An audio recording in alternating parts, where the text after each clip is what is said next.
well too. It's Saturday morning. It's about what, 7:30 Deb? Yep. 32 degrees, bright sunny day. We're on our way to the biggest book sale of the year. It's called the 5 Colleges Book Sale. It's over in Lebanon, New Hampshire. So right now we're in Vermont, but we're on the interstate, heading over to go stand in line for a while. We're going to go down here and cross the bridge and go into New Hampshire.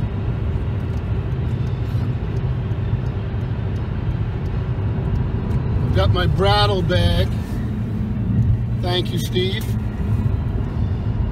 Now I get to go stand in line with the cool kids who have like the brattle bags and the strand and the powels. So we will have some fun. Let's get down here and see if we get sun right in the face.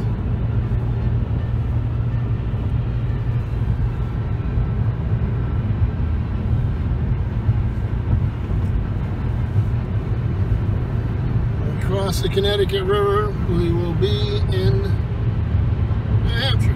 There's the river.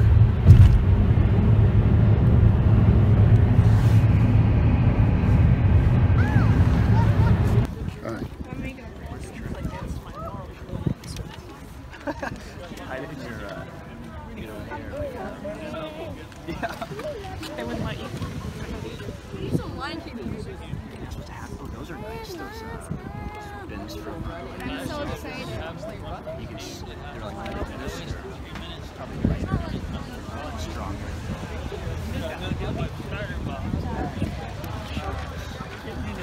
That's right. But you're alligator.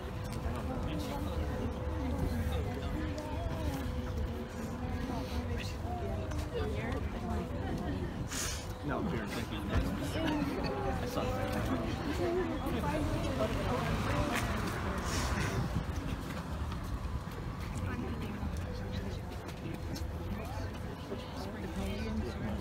Oh, yeah.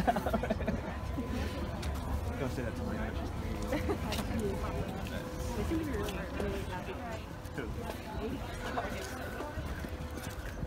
Sorry.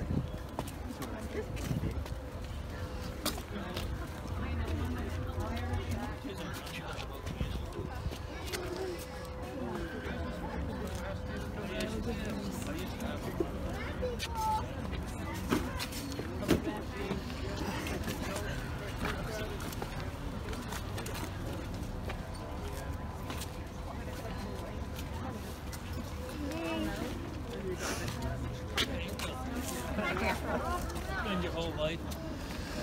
It's alright. When you come back out, we will have 44 open samples of jams, jellies,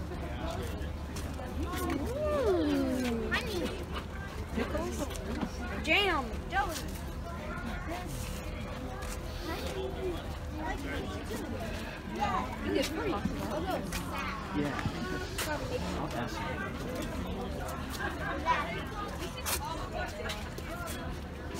Chekhovs. Let's get out of here.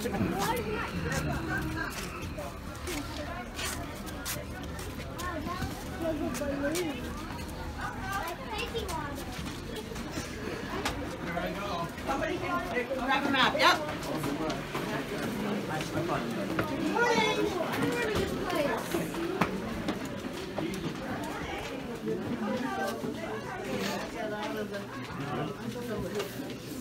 So does this yeah, just don't allow me to go this way.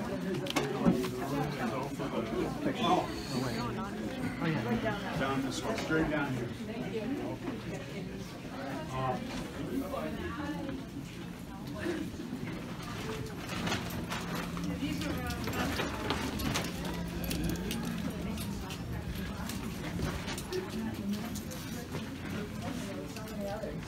So when we pack up, yay! We'll survive on Sunday. I was just talking to Brad. So we're back from the 5 Colleges book sale. It was impossible to film in there. It's just crazy. I don't know if you could see in the video when we were walking in, the line went all the way around the building. So I tried to catch the cars on the side so you could see the people all there. But so the 5 colleges is to raise scholarships for New Hampshire and Vermont students attending Mount Holyoke, Simmons, Smith, Vassar, and Wellesley colleges. So it ended up being much better this year. Last year we ran into a little bit of problem with some very rude booksellers, but this year they seem to have been more under control. So I'm gonna just go right into what I got with one super special volume, at least from my perspective. So in these paperback editions, I have the volume, the Game of Thrones, but now I've added Clash of Kings. I got these for 50 cents. A Storm of Swords, and the spines are good. These are in good shape for 50 cents. They're great. And then A Feast for Crows. So that was pretty neat. And then I've talked to a few booktubers about this, Dane Cobain and a few others, about these Terry Pratchett Discworld novels.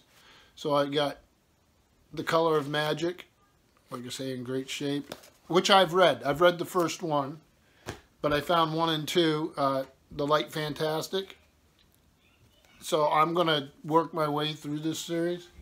So again, 50 cents a piece. So there's some paperbacks. Then I got this Mary Stewart's Merlin trilogy. 3 complete novels, The Crystal Cave, The Hollow Hills, and The Last Enchantment. And I have not read these in years. This cost me $2. And this I would really like to give a reread. Then on Maritime Books, I found some hardcovers of paperbacks I already have. Alexander Kent, Stand Into Danger. This was $1. These are the end papers. I don't know if there's anything on them. Yeah. And there's Mr. Freeman, also known as Alexander Kent. And then I got, by him again, Passage to Mutiny. Again, I've read these. This one doesn't have the nice end papers.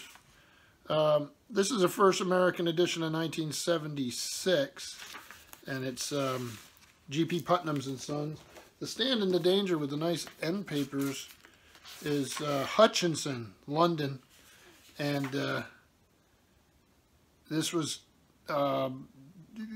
first published in 1980. So the British version with this end paper is a little nicer, but the volumes look very similar to each other.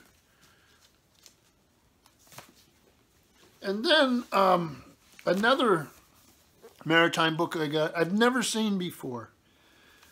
And I paid a little more for this. This was $4. This is A Book of Voyages, edited by Patrick O'Brien. And I'm currently reading through his Aubrey Maturin volumes. So, honoring Patrick O'Brien's centenary, a collection of his favorite travel pieces, replete with perils, discomforts, and exotic pleasures. Never previously published in this country, A Book of Voyages presents the writings by various travelers, annotated and introduced by Patrick O'Brien. Most are taken from 17th and 18th centuries, as O'Brien felt that, unlike Elizabethan or Victorian accounts, these writings were relatively unknown in the 20th century. So it's a collection of writings, travel writings, W.W. Norton and Company, New York and London. This is, it was copyrighted in 1947, but this first American edition, and it's the first printing also, is from 2013. I was very excited to find this. So I had Lady Craven, Dr. John Moore, Dr. Gemily Carreri, then Philip Thickness's General Hints on Strangers Who Travel to France, has a section on unpleasant voyages. It just really looks fascinating. So I'm looking forward to reading this, and I'm looking forward to putting that in the collection. So then moving on from maritime stuff, and excuse me, I have to keep leaning over here. There is so much that I literally couldn't lay it out so I could get to it easily. So then I got a pile of these, the Black Spine Penguin Classics. And then the first one is Snorri Sturluson, the Prose Edda. I'm sorry about the glare there. But I'm glad that it's a problem in one way, because this is the first, it's about 45 degrees Fahrenheit out, but it's the first sunny blue sky day we've had in ages. Still snow on the ground, but just wonderful. So this is the Prose Edda, Norse mythology, translated with an introduction and notes by Jesse L. Byock. So I was thrilled to find that. Then I got some Roman stuff. Again, Penguin Classics. I got Tacitus, The Annals of Imperial Rome. Good copy here. And this is a little yellowed, but translated with an introduction by Michael Grant. It's a revised edition, and it looks like it's from '96. Added to that, I got Plutarch, Makers of Rome, and I'm a big fan. I've got the complete hardbound 4-volume set. But I like these because they're easy to carry around. If we go on vacation or something, it's a lot easier for me to bring along. So here's the lives covered in this particular one, if you can see that. And these translated with an introduction by Ian Scott Kilbert. Then I've got Livy, Rome and Italy. And this is translated and annotated by Betty Radice with an introduction by R.M. Ogilvy. So this is books 6 through 10 of the History of Rome from its foundation. And then Livy again, the early history of Rome. And this is books 1 through 5, so I did them out of order, but the History of Rome from its foundation. Translated by Aubrey de Selincourt with an introduction again by R.M. Ogilvy. When did this thing? This is like the 27th printing of, looks like it's saying, the first revised one came out in '71, so this is later than that. Then Apellius, the Golden Ass. Beautiful cover there. And that is translated with an introduction and notes by E.J. Kenny. And this is first published in '98, but this is the 9th printing of that. So a nice little, and these all cost me $1 a piece. So a nice little set of those. Then something really interesting. A book I've known about forever, read in different editions. But this is Howard Carter, and it's the book about his the tomb of Tutankhamun. So volume 1 here is Search, Discovery, and Clearance of the Antechamber, and volume 2 is The Burial Chamber. These are Bloomsbury Revelation reprints. Absolutely marvelous. You got the French flaps, and there's a whole list of titles in the series. I'd actually like to look through them. So Bloomsbury, London, and this is 2014, and illustrations from photographs by Harry Burton. I'll give you an idea of how these, this will be a fun read. This is a great story.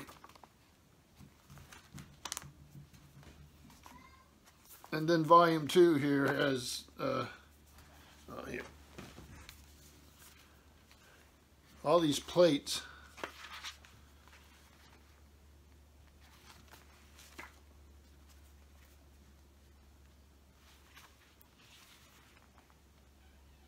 So I was absolutely thrilled to find these. I got both. Combined price was $3 for these. Then, a little disappointing. I have the landmark Arian, the landmark Xenophon, and the landmark Herodotus. The first one was in this landmark series was Thucydides. I have all mine are in hardcover. I can only find this in paperback, but I decided to grab it. These landmark books are absolutely perfect for somebody like me. They got maps and notes, and articles, and all sorts of stuff. So I decided to grab it in case I don't find a hardcover. For now, it will almost complete my set. The new one is the Julius Caesar, which is like 50 bucks. So I'll have to wait for a book sale of the future before I grab that. But for right now, this rounds out the collection quite a bit. And then we're going to move in a totally different direction. I have to apologize for keep getting off camera here, but I just no other way to do it. Now I have Humphrey Carpenter's volume, The Biography of Tolkien. And I saw this here. This is the letters of J.R.R. Tolkien, selected and edited by Humphrey Carpenter with the assistance of Christopher Tolkien. And I was thrilled to find this. This Houghton Mifflin Company, Boston, 1981, first edition, first printing. And it's just what it says it is. It's a collection of the great man's letters. So that was a good find. I'm really happy with that. And then next, this is The Mirror of Infinity, a paperback, edited by Robert Silverberg, and it's a critic's anthology of science fiction. So now we're going into some science fiction.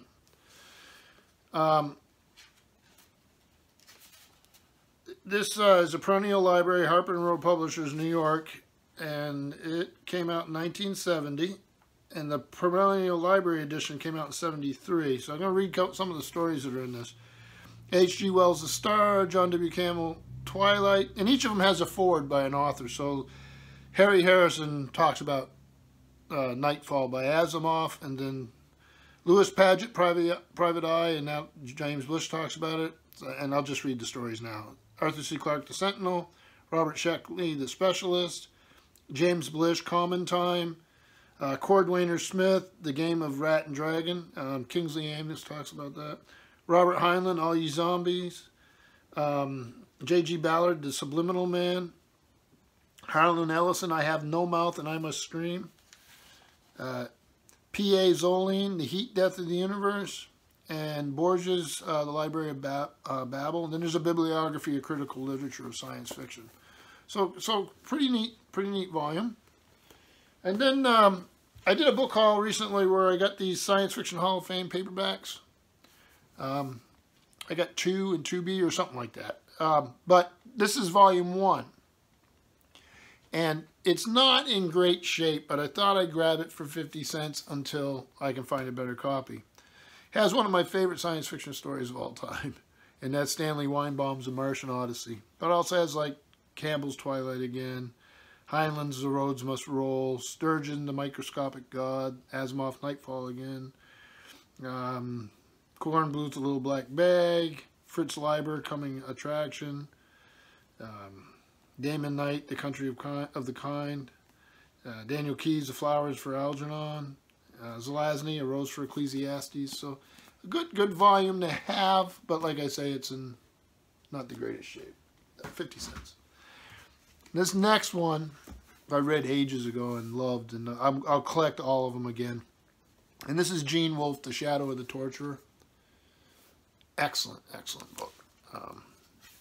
This is volume 1 of the Book of the New Sun, Timescape books, but you can tell by the feel that it's a science fiction book club. And this is from 1980. So, yeah, good sci-fi right here. Then, moving on, this is a anthology from the magazine that never dies, Weird Tales, edited by Marvin Kaye. Again, it feels like a book club edition, and it is. This is Doubleday Book and Music Clubs Incorporated. And it's 1988. And some of the authors are going to be real familiar. You got Ray Bradbury, H.G. Wells, Anthony Butcher, Robert E. Howard, Manly Bannister, Frederick Brown, Fritz Leiber Jr., Tanith Lee, August Dearlith, Harry Houdini, Gaston Leroux, William Tenn, Bram Stoker, Edward D. Hawke, Arthur Machen, Richard Matheson, let's see here, Robert Bloch again, W.C. Morrow, Edgar Allan Poe, H.P. Lovecraft, Clark Ashton Smith, Frank Belknap Long Jr., and Theodore Sturgeon. It also has appendices, Why Weird Tales. Appendix 2 is miscellaneous notes, and Appendix 3 is recommended further reading. So Weird Tales. And then I got a graphic novel. This is Ray Bradbury's Fahrenheit 451, the authorized adaptation by Tim Hamilton, with an introduction by Ray Bradbury.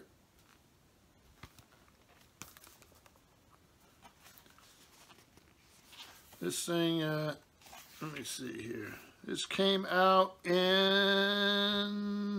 it was 2009. An idea of some of the artwork.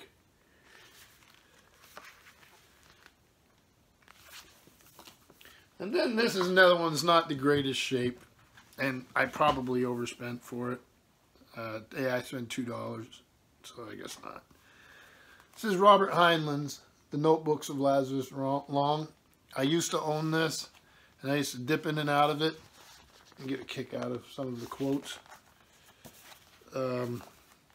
Say it's not in the greatest condition. Here's a quote. A poet who reads his verse in public may have other nasty habits. So it's just fun stuff. When did this come out? Illuminated by D.F. Vassallo. G.P. Putnam's and Sons, New York, and this was 1973. So yeah, it's not in that bad a shape for being 73, I guess. So next here, we're going to get into some Star Trek for the rest of it. And I know this is going on long, so I'll try to go fast. This is the Star Trek photo novel #1, City on the Edge of Forever, 300 full-color action scenes. And looks like this. I love these things. It's just what it says it is. It's a little photo novel. And this is written by Harlan Ellison, adapted from Gene Roddenberry, obviously. This came out in, they make it, they couldn't print it any smaller, could they? Oh, November 1977. And then we got another two from the movies. So here's Star Trek the Motion Picture. So I paid 50 cents for these. This one still has a sticker on it. Take it off here so you can see the whole cover. This is Star Trek the Motion Picture, the photo story, edited by Richard J. Anobili. Screenplay by Harold Livingston. Story by Alan Dean Foster of Midworld fame. So there it is. And it's, again, a photo novel. And that was April 1980, pocketbooks. And then the next one is Star Trek II, The Wrath of Khan, photo story by Richard A. Nobili, again.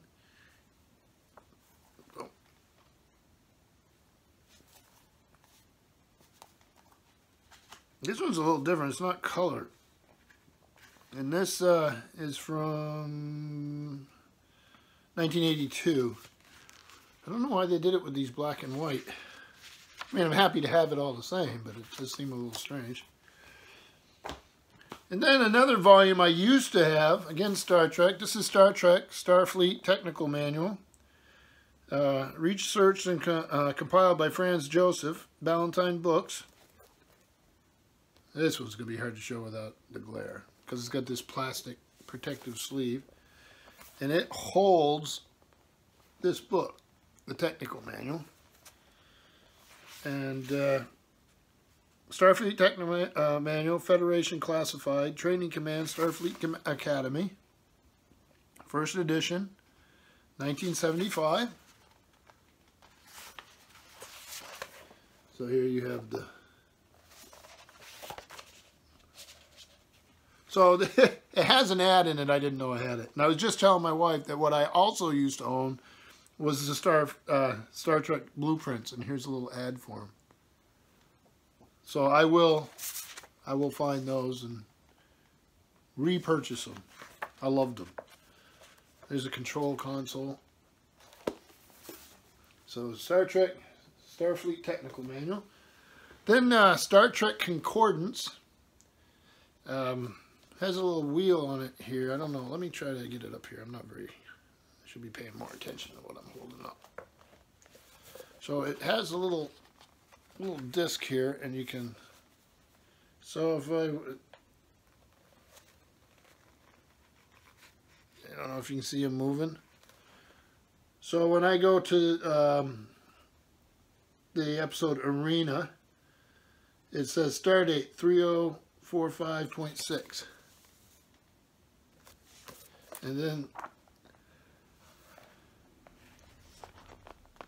discusses episodes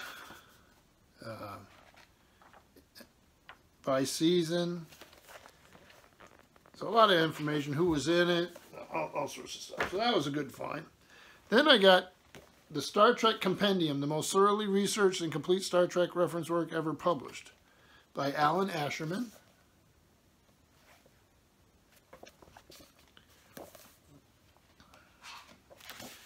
That's Simon & Schuster's A Wallaby book, New York, and this is from 1981. So it's just like it says it is. It's a compendium about the show. I have one of these for the Next Generation, so it was nice to get one for TOS. And then we're going to move on to, and I'm going to have to get out of the camera for just a second. Get some paperbacks. I'm going to save a couple of these for last. So to start with, I got Star Trek, the motion picture. These were all 50 cents. So I'm trying to reconstitute my collection. And this was a novel by Gene Roddenberry, Pocket Books, 1979, and it's the first edition. There's the cover. Then the second movie, Star Trek The Wrath of Khan, a novel by Vonda McIntyre.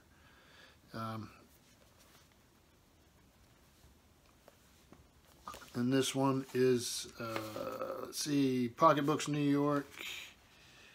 Again, first printing, first edition, 1982.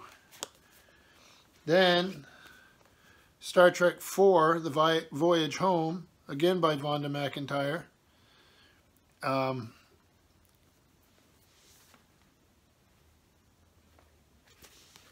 Again, 50 cents. It was Pocket Books New York, 1986, but this is the 9th printing. Then I think I already have this, and I've had it so many times, but I'm grabbing it anyway for 50 cents. Spock Messiah, Star Trek novel by Theodore R. Cogswell and Charles Spano. Actually, I don't have it in this cover. I have it in an orange cover, so actually I'm glad to have this. So I make it. I'll have one of each cover. And this is from 1976, Bantam Books. Then some of these Timescape Star Trek novels. Blackfire by Sonny Cooper.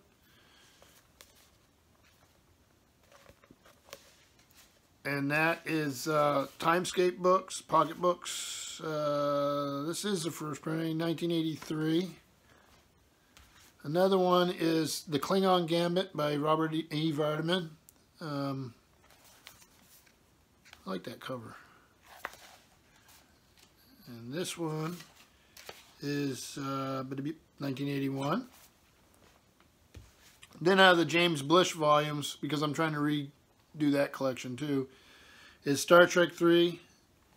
These are the episodes of the original series. Not in great shape, but I saw it for 50 cents and grabbed it. And these are just James Blish.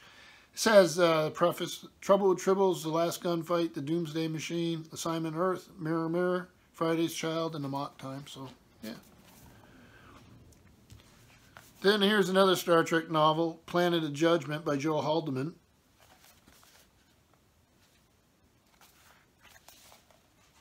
And this one is 1977.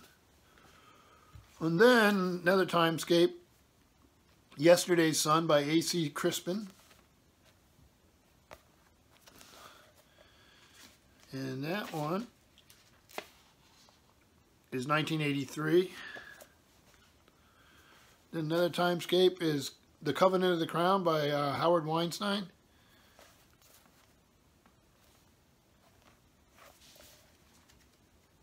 And that one, again, pocketbooks, 1981.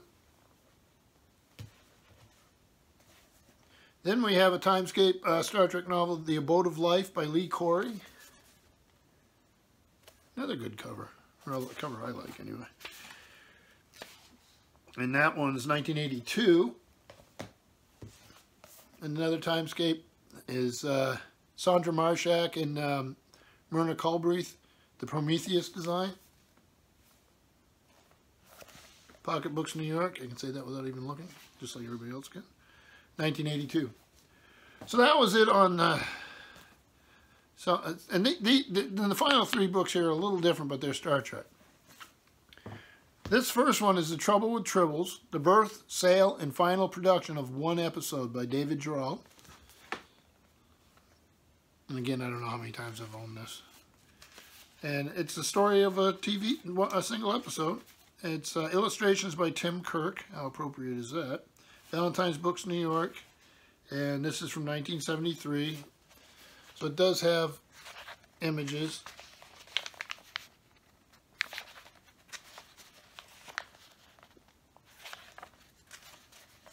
So sort of excited to put that in the collection.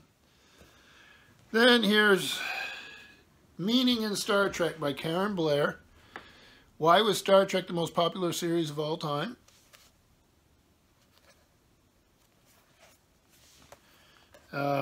Has a little blurb from Leonard Nimoy. Thorough, intelligent, and meaningful.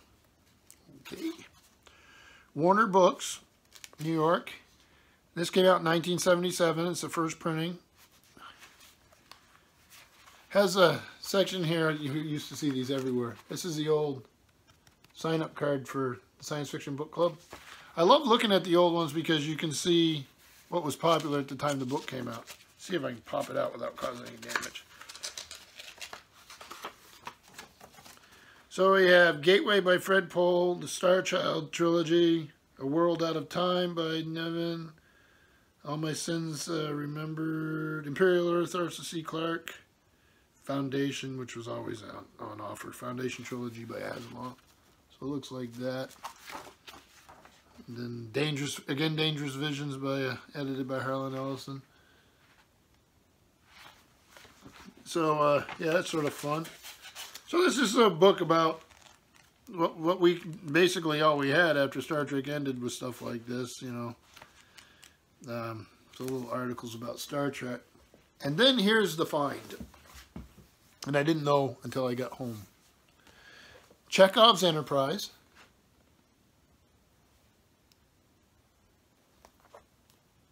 A little paperback. Walter Koenig, who is Chekhov. Personal journal, The Making of Star Trek, the motion picture. Star Trek's own Lieutenant Pavel Chekhov takes us in close and off-camera to the off-camera camaraderie while making the greatest film adventure. And it was during making of Star Trek the motion picture. It's Pocketbooks, New York. This is the first edition, first printing of the pocketbook from March 1980. And it has illustrations.